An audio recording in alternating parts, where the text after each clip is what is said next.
ಎಲ್ರಿಗೂ ನಮಸ್ಕಾರ. ಇವತ್ತೊಂದು ಸಿರಾದಲ್ಲಿ ನಿಮ್ಮ ಹೆಸರೇನಮ್ಮ? ಲಕ್ಷ್ಮಕ್ಕ ಅಂತ ಹೇಳಿ ಮನೆ ಕೆಲಸಗಳು ಮಾಡ್ಕೊಂಡಿದ್ದಾರೆ. ಆಕೆ ಮಗಳು ಈಕೆ, ಅವ್ರ ಅಳಿಯ. ತಮ್ಮ ಹೆಸರು? ದಿವಾಕರ್ ಅಂತ ಹೇಳಿ.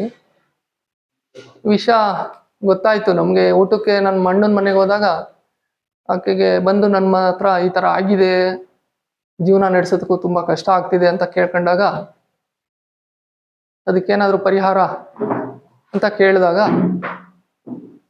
ನಾವು ಸುಮಾರು 10-15 ವರ್ಷಗಳಿಂದ ಶ್ರೀಗಂಧ ಬೆಳೆಗಾರರ ಸಂಘದ ರಾಜ್ಯಾಧ್ಯಕ್ಷರಾಗಿ ನಮ್ಮ ಒಂದು ಸಂಘಟನೆ ಏನಿದೆ, ಶ್ರೀಗಂಧ ಬೆಳೆಗಾರರ ಮತ್ತು ಬಳಕೆದಾರರ ಅಭಿವೃದ್ಧಿ ಸಂಶೋಧನಾ ಸಂಘ, ಅನೇಕ ಅನ್ವೇಷಣೆಗಳನ್ನ ಮಾಡ್ತಾ ಇದ್ದೀವಿ, ರಿಸರ್ಚ್ ಅನ್ನು ಮಾಡ್ತಾ ಇದ್ದೀವಿ. ಪಾರಂಪರಿಕ ಪದ್ಧತಿನಲ್ಲಿ ಇವತ್ತಿನ ಆಹಾರ ಬದಲಾವಣೆಯಿಂದ ಮತ್ತು ನೀರಿನ ಬದಲಾವಣೆಯಿಂದ, ವಾತಾವರಣದ ಬದಲಾವಣೆಯಿಂದ ಈ ರೋಗಗಳಿಗೆ ಸಾಮಾನ್ಯ ಜನರು ತುತ್ತಾಗ್ತಾ ಇದ್ದಾರೆ. ಇವರೆಲ್ಲ ಸುಸ್ತಾಗ್ಬಿಟ್ಟಿದ್ದಾರೆ. ಈಗ ಹಾಸ್ಪಿಟ್ಲ್ಗಳಿಗೆ ದುಡ್ಡು ಖರ್ಚು ಮಾಡಿ ನರ್ಸಿಂಗ್ ಹೋಮ್ ಇರ್ಬೋದು, ಹಾಸ್ಪಿಟಲ್ ಇರ್ಬೋದು, ಸಾಕಷ್ಟು ಹಣ ಖರ್ಚು ಮಾಡಿದ್ದಾರೆ.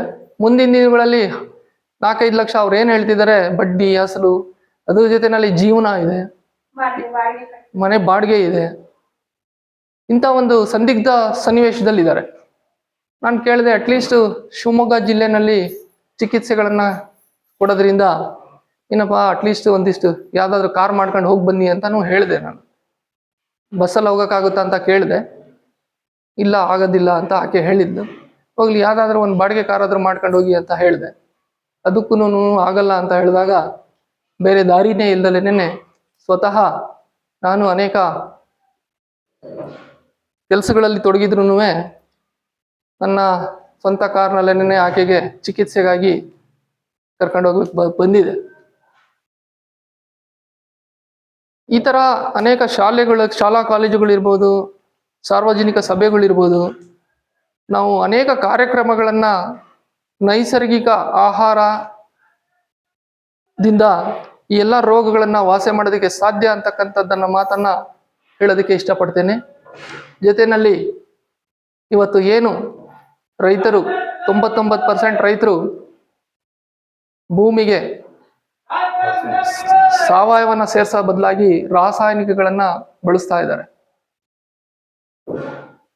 ಇಷ್ಟು ದೊಡ್ಡ ದೇಶದಲ್ಲಿ ನಾವು ಮಣ್ಣನ್ನ ಅದೆಷ್ಟು ವಿಕೃತಗೊಳಿಸ್ತಾ ಇದೀವಿ ಅಂತ ಹೇಳಿದ್ರೆ, ಆ ವಿಕೃತಿ ಎಲ್ಲಿ ಫಲಿತಾಂಶ ಕೊಡ್ತಾ ಇದೆ ಅಂತ ಹೇಳಿದ್ರೆ, ಪ್ರತಿಯೊಬ್ಬ ಮನುಷ್ಯನಲ್ಲೂ ನಾವು ಕೊರೋನಾ ನಂತರದಲ್ಲಿ ಇವತ್ತು ಕಂಡು ಬರ್ತಾ ಇರ್ತಕ್ಕಂಥದ್ದು ಒಂದಲ್ಲ ಒಂದು ರೋಗಗಳಿಂದ ಬಳಲ್ತಾ ಇದ್ದಾರೆ. ಹಾಗಾಗಿ ಈ ಒಂದು ಸಂದೇಶ ಏನು ಅಂತ ಹೇಳಿದ್ರೆ, ಮೊದಲಿಗೆ ಪರಿಸರ ಸಂರಕ್ಷಣೆ ಮಾಡಬೇಕಾಗಿದೆ, ಮಣ್ಣನ್ನ ಸಂರಕ್ಷಣೆ ಮಾಡ್ಕೋಬೇಕಾಗಿದೆ, ನೀರನ್ನ ಸಂರಕ್ಷಣೆ ಮಾಡ್ಕೋಬೇಕಾಗಿದೆ ರಾಸಾಯನಿಕಗಳಿಂದ. ಪ್ರಧಾನಿಯವರೆಗೂ ನಾನೊಂದು ಪತ್ರವನ್ನ ಸಹ ಮಾಡಿ ಕಳಿಸಿದೀವಿ.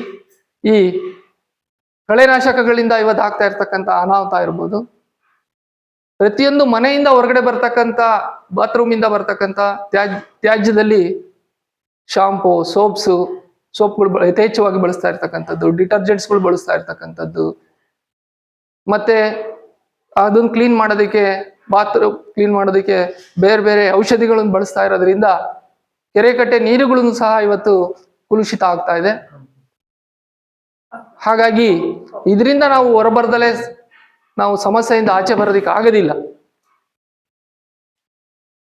ಈ ಒಂದು ಅವರಿಗೆ ನಾವು ಗುಣಪಡಿಸಿದ ನಂತರದಲ್ಲಿ ನಾವು ಏನಾದ್ರೂ ಮುಂದಿನ ಹೇಳಿಕೆ ಕೊಡೋದಕ್ಕೆ ಸಾಧ್ಯ ಆಗುತ್ತೆ ಅಂತಕ್ಕಂಥ ಮಾತನ್ನ ಹೇಳ್ತಾ ಈಕೆಗೆ ನಾನು ಚಿಕಿತ್ಸೆಗೆ ಕರ್ಕೊಂಡು ಹೋಗ್ತಾ ಇದ್ದೀನಿ.